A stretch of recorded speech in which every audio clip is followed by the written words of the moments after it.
Bonjour à tous, je suis heureux de vous saluer à l'occasion de votre colloque sur les investissements d'avenir dans votre belle et grande région Aquitaine, Poitou-Charentes et Limousin.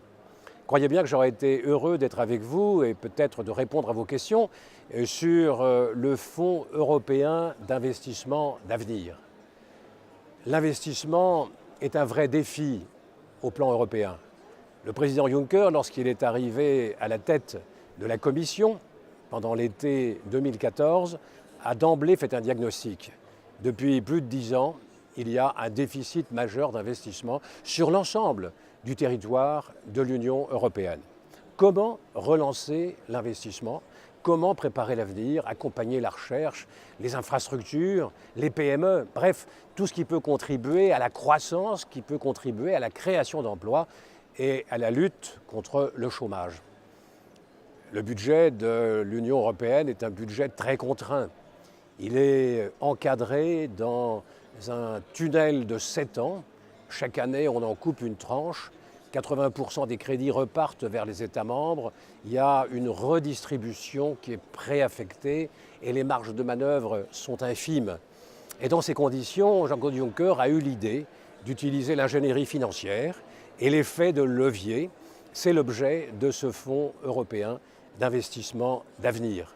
Donc 315 milliards mis à la disposition des investisseurs publics, mais aussi investisseurs privés, et notamment les petites et moyennes entreprises dans des domaines les plus divers, si possible des investissements qui aient un caractère suprarégional, supranational, un caractère de stimulation de l'économie au-delà des frontières.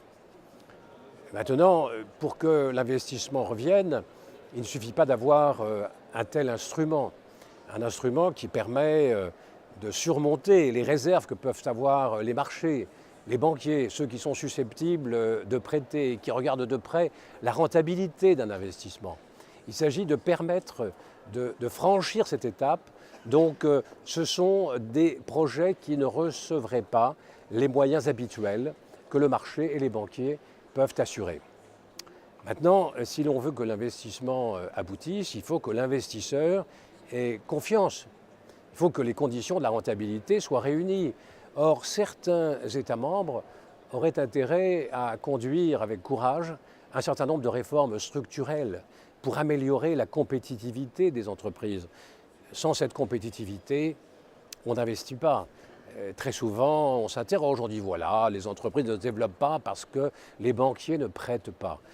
Moi, je ne connais pas d'entreprise rentable qui n'ait pas trouvé les financements qu'elle recherchait pour concrétiser leur projet d'investissement. Le financement n'est qu'une partie du problème. L'un des vrais sujets, c'est la compétitivité. Veillons à ce que le cadre réglementaire permette cette compétitivité et la rentabilité. Il faut aussi que l'environnement européen soit apaisé. Or, il ne faut pas qu'il y ait de doute sur notre monnaie, sur l'euro. La zone euro a traversé des turbulences avec la crise des dettes souveraines, notamment la crise de l'euro, au moment où la Grèce est apparue surendettée avec des comptes quelque peu maquillés. Et on a mis beaucoup de temps pour trouver un chemin de redressement et peut-être y aura-t-il encore quelques corrections à apporter. Donc améliorons la façon dont la zone euro est gouvernée. Je ne doute pas que nos chefs d'État et de gouvernement prendront les décisions nécessaires. Il faut aussi que l'environnement politique général soit apaisé. Or, l'Europe traverse des turbulences majeures, une crise sans précédent, la crise des migrations, l'accueil des réfugiés. Tout ceci pose de multiples difficultés et on voit bien que s'exacerbent les égoïsmes nationaux, là encore.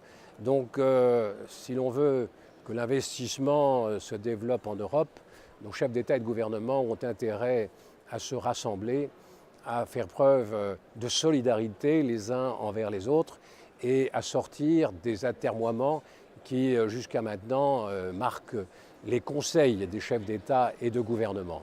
Donc je plaide pour un environnement plus serein, plus confiant.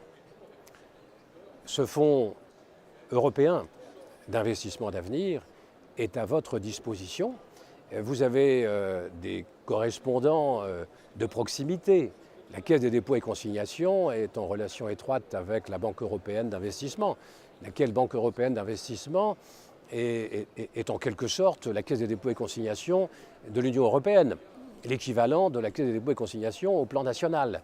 Donc elle est cet intermédiaire avec la banque publique d'investissement dans la relation avec les entreprises, notamment les petites et moyennes entreprises. On a beaucoup dit qu'il fallait des projets d'importance large, mais il est possible de mettre sur pied des plateformes au sein desquelles se retrouvent nombre de PME pour mobiliser plus facilement les moyens mis à disposition par le Fonds européen d'investissement stratégique. Donc je crois qu'il y a là un outil dont il faut se servir dans un cadre général de sérénité, de confiance en l'avenir, sur des investissements très divers qui peuvent être liés à la formation professionnelle.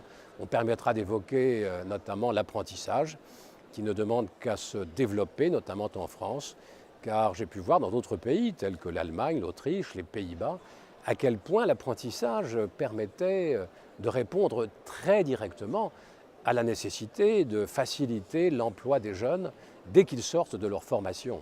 Dans les pays qui pratiquent cet apprentissage, il n'y a pas de chômage des jeunes. Voilà, je fais des vœux pour votre belle et grande région et je ne doute pas que vous saurez faire bon usage du Fonds européen d'investissement d'avenir.